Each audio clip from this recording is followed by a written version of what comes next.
In an interview with NBC's Good Morning Namibia program, Mushelenga emphasized that only when all stages of checks and balances are finalized does a bill become a fully fledged law. So far, the National Council has passed the bill, which has subsequently been signed by President Hage Geingob as required of all laws in the country, he added.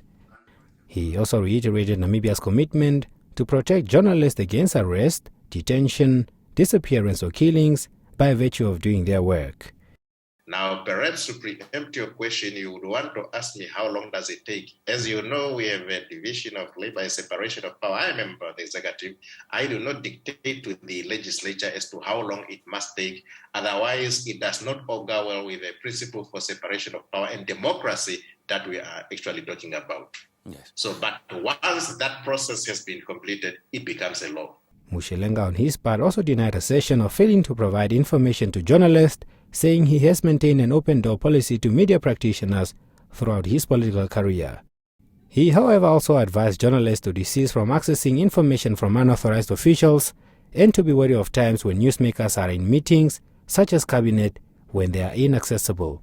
Sometimes journalists also goes and try to access information from unauthorized persons. If you try to take a shortcut to go to unauthorized persons that are not authorized to provide information, obviously you would struggle to access the information.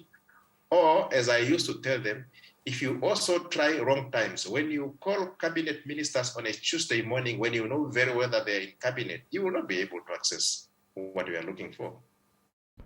He applauded media practitioners for safeguarding freedom of speech as a core pillar in modern-day democracy. Meanwhile, the use of malware and spyware are increasingly being used against journalists to suppress media freedom and expression. With growing sophistication and undictatability, diplomats, activists, and civil society organizations repeatedly warn. In 1991, journalists gathered in Namibia to craft a document known as the Windhoek Declaration to guide and promote press freedom, which after 2 years birthed World Press Freedom Day declaration by the United Nations on the 3rd of May every year. Namibia is ranked number 1 in Africa for press freedom and 24th globally out of 180 countries in last year's World Press Freedom Index. Kaipa Herukanji, NBC News, Windhoek.